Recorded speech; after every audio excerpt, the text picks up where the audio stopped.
हाँ मित्र, ई अध्याय का बता रहल बा, का समझा रहल बा, एकरा बारे में हमनी के जानल बूझल बहुते जरूरी बा। जाने बुझे समझे खातिर रुआ आपन पवित्र शास्त्र बाइबल निकाल ली। तीतुस एक अध्याय के 8 पद से 16 पद हमनी के बारी बारी से एकरा ऊपर विचार करे के। 8 पद में का लिखल बा, सुन ध्यान से। पर पहुनाई करे वाला, भलाई करे वाला, संयमी, न्यायी, पवित्र, जितेंद्रिय होके। मित्र, पहुनाई करे वाला, संयमी, न्यायी, इस सब श्रोता मित्र प्राचीन काल के एगो महत्वपूर्ण भाग है और एकर मतलब हमनी के सब केहू जानता नहीं जा। त एकरा बारे में और ज्यादा से ज्यादा जानकारी खातिर रुआ हमरा संगे आपन पवित्र शास्त्र बाइबल निकाल ली और उनमें देखी तीतुस के पत्री 1 अध्याय के 9 पद एह तरी से बता रहल बा। और विश्वास जोग वचन पर जौन की धर्मो उपदेश के अनुसार बा स्थिर रहे कि खरा शिक्षा से उपदेश दे सके और विवादी सबके मुंह भी बंद कर सके। मित्र, कलिसिया के प्राचीन के वचन में बनल रहे के चाहिए और दूसरा के भी सिखा के पक्का करे के चाहिए। 10वां पद से आगे हम क्रेते वासी सबके गलत व्यवहार के बारे में पावतानी। यहाँ पर हमनी के एगो बात याद रखे के बहुते ही जरूरी बा कि हर एगो मनुष्य पापी है, आदम के संतान है और आदम में होके हमनी के सब मुअल बनी जा। काहे कि हमनी के सब केहू पाप कइले बानी जा और प्रभु की अनुग्रह से बचल बानी जा। इस सब कृत्यवासी सबके गवाही निमन ना रहे। यही अध्याय के 10 पद इस तरह से बता रहा बा, काहे कि बहुत सा लोग निरंकुश, बकवादी और धोखा देवे वाला हमें, विशेष करके खतना वालन में से। मित्र, बकवादी के मतलब जेकरा बात में कोनो दम नहीं खे, दम ना हो। फिजूल के बात करे वाला लोग, खाली उल्टा पुल्टा बात, बिना कोनो माने मतलब के धोखा देवे वाला। यहाँ पर पौलुस उन लोग के विषय में बातचीत कर रहल बने जौन की मसीही शिक्षा के विरोध में बात कर ले।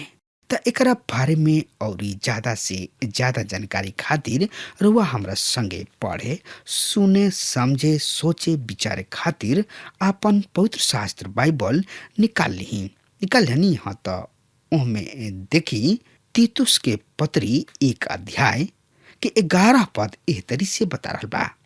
एहन लोग के मुंह बंद क के चाही। एहन लोग नीच कमाई के खातिर अनुचित बात सिखा के घर बार के बिगाड़ देले, यानी कि पूरा घर बार के बिगाड़ दिहल। ई एगो बहुत ही गंभीर बात बा। जब परमेश्वर के वचन बोल जाला तो दुश्मन भी घुस जाला। उ गेहूं में हमेशा जंगली घास के बिया डाल देला। ए बात के हम अपना जिंदगी के द्वारा अनुभव कइले बानी।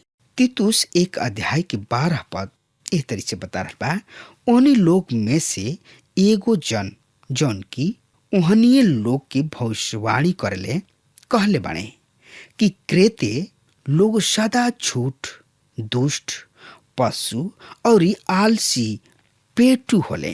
क्रेते में दुष्टता और कठोरता पावल जात रहे। दुष्ट सबके स्वभाव जानवर सबके जैसन रहे। आलसी पेटू, आलसी भूखड़ लोग, क्रेते के लोग के ऐसन ही जिंदगी रहे। उन लोग पेटू, झूठ बोले वाला और दुष्ट लोग रहन। लेकिन ई बहुत ही आश्चर्य के बात बा कि ओहनी लोग के ऊपर परमेश्वर के अनुग्रह भइल बहुत लोग की जिंदगी बदल गई और बहुत लोग मसीह यीशु कीने अइले लोग। तीतुस के पत्री 1 अध्याय के 13 पद के हम रोज सामने पढ़े जा रहल बनी। ई गवाही सच बा, ऐसे ओहनी लोग के कड़ाई से चेतावनी दिहल करा कि ओहनी लोग विश्वास में पक्का हो जास लोग। मित्र, पौलुस तीतुस से कह रहल बाने कि ऊ दूसरा लोगन से ज्यादा क्रेते के लोग के साथ कठोर होके जा रहल बाने। यही अध्याय के 14 पद एह तरी से बता रहल बा, और ऊ यहूदी सब के कथा कहानी और ओ सब मनुष्य के आशा सब पर मन ना लगावे जौन की सत्य में भटक जाले। उ यहूदी सब के कथा कहानी पर मन मत लगावे।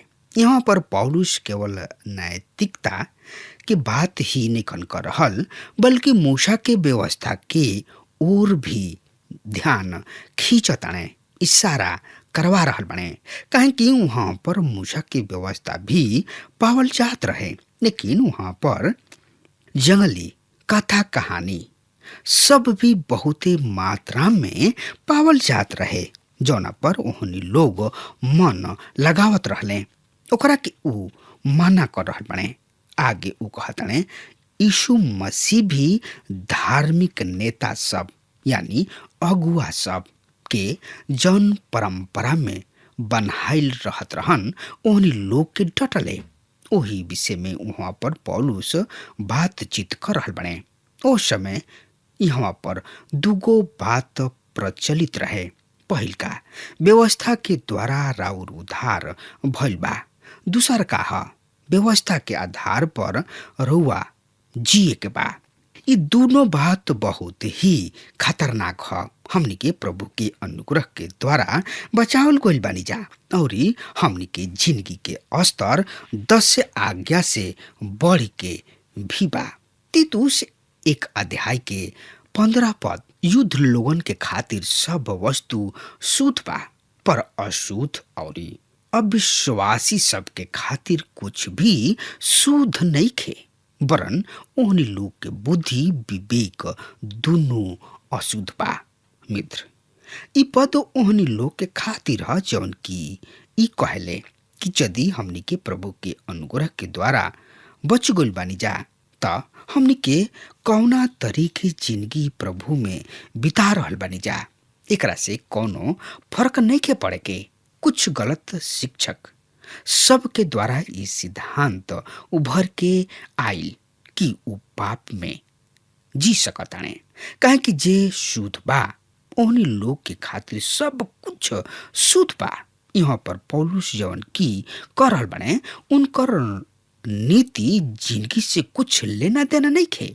यहाँ पर ऊ मांस खाए के विषय में बातचीत कर रहल बने, जौन की रुआ खाए के चाही या ना खाए के चाही या खा सकतानी, और शुद्ध लोगन के खातिर सब कुछ शुद्ध बा। त एकरा बारे में और ज्यादा से ज्यादा जानकारी खातिर रुआ हमरा संगे आपन पवित्र शास्त्र बाइबल निकाल ली और उनमें देखी मत्ती रचित सुसमाचार 15 अध्याय के 18 से 20 पद एह तरी से साफ साफ एकरा बारे में बता रहल बा। पर जवन कुछ मुंह से निकलेला उ मन से निकलेला, और उहे मनुष्य के अशुद्ध करेला।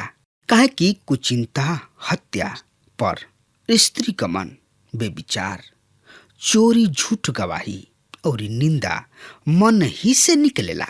इहे ह जौन की मनुष्य के अशुद्ध करेला। पर हाथ बिना धोले खाना खाइल मनुष्य के अशुद्ध ना करला। मित्र, अब हमनी के तीतुस के पत्री 1 अध्याय के 16 पद पर आ जातानी जा। ऊ कहताने कि ऊ परमेश्वर के जानताने, पर अपना काम से उनकर इनकार करेले। बड़ बाइबल लेके चर्च में जाले, पर ऐसा लोगन के चर्च में गइल कोनो फायदा नहीं खे। यदि राउर विश्वास बढ़िया तरी से प्रभु यीशु मसीह पर नहीं खे तो फिर का फायदा बा। चर्च गोइल दिखावा के जिंदगी में प्रभु घृणा करले, काहे कि ऊ घिनौना और आज्ञा ना माने वाला हमें लोग और कौनो बढ़िया काम के योग ना हमें। हमनी के धार्मिक रीति विधि सब हमनी के जिंदगी के नइखे बदल सकत, हमनी के दिल दिमाग के नइखे बदल सकत। जब हमनी के जिंदगी बदल जाला तो ऊ हमनी के जिंदगी में दिखाई देवे लागेले। पौलुस और याकूब भी असहमत ना रहले, दोनों जाना कहले कर्म के बिना विश्वास अधूरा बा। हमनी के विश्वास हमनी के भक्ति के प्रदान करला। आई अब हमनी के देखल जाओ तीतुस के पत्री के दूसरा अध्याय के, जेकर शीर्षक ह कलिसिया के कार्य वचन के सिखावल तथा प्रचार कइल। कलिसिया के सही सिद्धांत के शिक्षा देवे के चाहिए। प्रेरितों के काम 2 अध्याय के 42 पद एह तरी से बता रहल बा, और ऊ प्रेरित सबसे शिक्षा पाके और संगति राखे में और रोटी तुरे में और प्रार्थना करे में लवलीन रहा। मित्र, एह पद के आधार एगो किताब लिखल गुल बा, जौना में एगो सच्चा कलिसिया के फोटो देखाल गुल बिया। पहला अध्याय में हमनी के पौले रही जा कि तीतुस प्राचीन केवल ओहनीय लोगन के नियुक्त करत रहे जौन की 2 चीज करे के जोग रहे। पहिल का जे उपदेश दे सके, दूसर का खरा शिक्षा दे सके। कुछ लोग बाणे जौना लोग के सेवकाई नकारात्मक सेवकाई है। लोग सुसमाचार के दुश्मन हमें। एगो अगुआ के चाही कि ऊ वचन से धर्म उपदेश कर सके और खरा शिक्षा दे सके तथा साथ ही साथ गलत शिक्षक सब के मुंह भी बंद कर सके। दूसरा अध्याय में परमेश्वर के वचन के शिक्षा पर जोर दिहल गइल बा। तो एकरा बारे में और ज्यादा से ज्यादा जानकारी खातिर वह हमरा संगे अपन पवित्र शास्त्र बाइबल निकाल ली और ओमे देखी तीतुस के पत्री 2 अध्याय के 1 पद के हम पढ़े जा रहल बानी, जोना में एह तरी से लिखल बा, पर तू ऐसन बात कहल कर जौन की खरा उपदेश के जोग बाणे। पर तू ऐसन बात कहल कर जौन की खरा उपदेश के जोग होखे। खरा उपदेश के मतलब जौन शिक्षा या उपदेश प्रेरित लोग दिहल करत रहन। आरंभिक कलिसिया के खातिर महत्वपूर्ण बात प्रेरित सबके उपदेश रहे, जौना बात के हमनी के ए पत्री में पढ़ी न जा। उ कभी भी प्रेरित सबके शिक्षा के एगो भाग ह। सबसे पहले बात यहाँ पर ई बा कि उनकर संदेश से बड़ा नगर सब के खातिर ह, चाहे उ स्त्री होखे या आदमी, केहू काहे ना होखे, बूढ़ पुरनिया केहू काहे ना होखे, लेकिन ई जोन संदेश बा ई सबके खातिर ह। अगर हमार बात रुआ सुन रहल बानी त आज वे कान खोल के सुन लेही।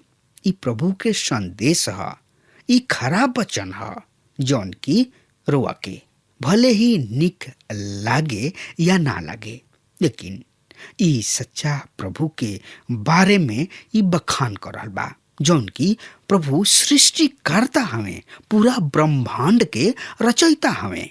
रुआ प्रभु यीशु मसीह पर विश्वास करी और प्रभु के संगति में रही। अब हमार समय खत्म हो रहा बा, तब तक खातिर रुआ हमारा के आज्ञा दी। परमेश्वर रुआ के बहुत ही आशीष देश। आमीन।